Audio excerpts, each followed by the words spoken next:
Job 41. Canst thou draw out Leviathan with an hook, or his tongue with a cord which thou lettest down?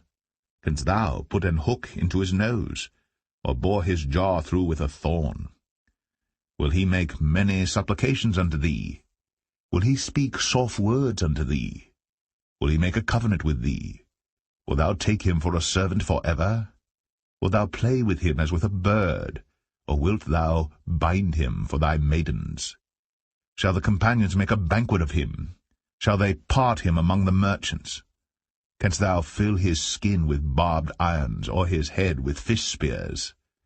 Lay thine hand upon him. Remember the battle. Do no more. Behold, the hope of him is in vain. Shall not one be cast down even at the sight of him? None is so fierce that dare stir him up.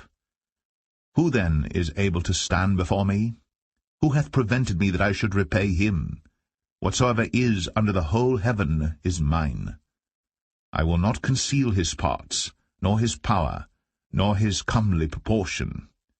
Who can discover the face of his garment, or who can come to him with his double bridle?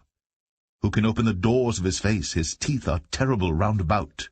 His scales are his pride, shut up together as with a close seal.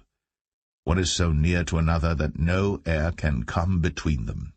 They are joined one to another. They stick together, that they cannot be sundered. By his sneezings a light doth shine, and his eyes are like the eyelids of the morning. Out of his mouth go burning lamps, and sparks of fire leap out. Out of his nostrils goeth smoke, as out of a seething pot or cauldron. His breath kindleth coals, and a flame goeth out of his mouth. In his neck remaineth strength, and sorrow is turned into joy before him. The flakes of his flesh are joined together. They are firm in themselves. They cannot be moved.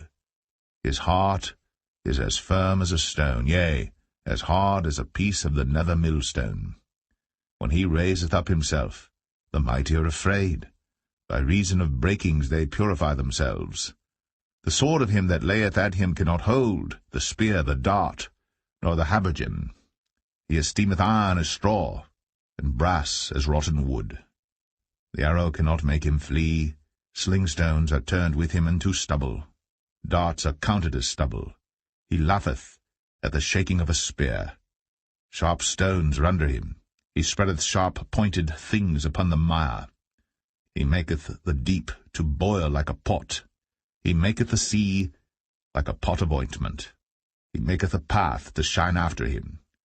One would think the deep to be hoary. Upon earth there is not his like, who is made without fear. He beholdeth all high things. He is a king over all the children of pride. Job 42. Then Job answered the Lord and said, I know that thou canst do everything, and that no thought can be withholden from thee. Who is he that hideth counsel without knowledge? Therefore have I uttered that I understood not, things too wonderful for me which I knew not. Hear, I beseech thee, and I will speak. I will demand of thee, and declare thou unto me. I have heard of thee by the hearing of the ear, but now mine eye seeth thee.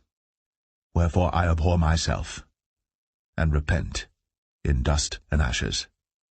And it was so that after the Lord had spoken these words unto Job, the Lord said to Eliphaz the Temanite, My wrath is kindled against thee, and against thy two friends, for ye have not spoken of me the thing that is right, as my servant Job hath. Therefore take unto you now 7 bullocks and 7 rams, and go to my servant Job, and offer up for yourselves a burnt offering, and my servant Job shall pray for you.